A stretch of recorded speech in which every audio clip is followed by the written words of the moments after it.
Mr. Blair, let's come now briefly to yourself. Unfortunately, you come to India at a time when British papers like the Telegraph and the Sunday Telegraph, the Sunday Times, British television channels like Channel 4 are running stories and documentaries about you. They're suggesting, well, they're talking about what they call the jet-setting billionaire lifestyle he has enjoyed ever since leaving Downing Street in June 2007. And the real point they're making is that the pursuit of money has become the dominant theme in your life. Yeah, I'm afraid what happened in the British media is that it's got an establishment on the left, who didn't like me because I was New Labour, very modern type of Labour Party, and there's an establishment on the right, the Mail and the Telegraph and so on, and they don't like me because I'm Labour and won 3 elections for a Labour Party that never won 2 successive full terms before, and I won 3. So both lots are picking on you? And they do. The fact is I probably spend more than 2/3 of my time on pro bono activity. I have, just to explain what I actually do, I spend probably the single biggest chunk of my time is on the Middle East peace process, which I do unpaid.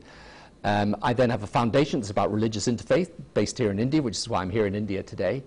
I have a foundation that's about Africa governance, where we work in 5 different African countries. I raise money for all those activities, and I employ now, under me, I left office with about 2 people and a mobile phone, but I've now got about 150 people working for me. So if what I was interested in doing was making money, I can make a lot more and have a very gentle and easy life. And when they talk about a jet-set lifestyle, what they actually mean is I spend a lot of time on jets, which is true. What about the fact, and this is a point that has been made by both the Telegraph and the Sunday Telegraph, they allege that you've used the access you have as Middle East envoy for the quartet to actually acquire contracts or business interests in your own personal interest? Yeah, this is absolutely untrue. And the 2 contracts that they mention are 2 things that I raised for the Palestinians. One about mobile telephony, because they only had 1 mobile telephone company, and the Palestinians were desperate to introduce competition, which would give them hundreds of millions of dollars of revenue. It was the single biggest foreign direct investment in Palestine. I made absolutely no gain out of it at all. It was a long-standing commitment of the international community. And the other thing is a project that hasn't yet come to fruition, which is the gas marine project off Gaza. And the tenure, I mean, I won't go into the detail, but it is such a sort of tenuous way that they try and connect some commercial gain. To me, it's totally absurd.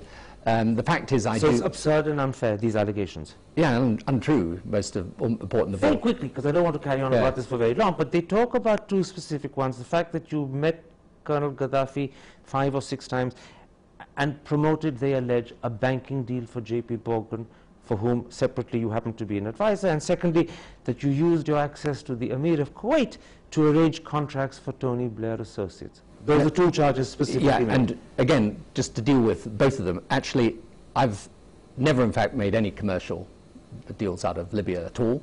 It's true I used to see Gaddafi after I left office, particularly for the first couple of years. I was very instrumental in bringing him in from the cold. He gave up his nuclear and chemical weapons, started cooperating in the fight against terrorism.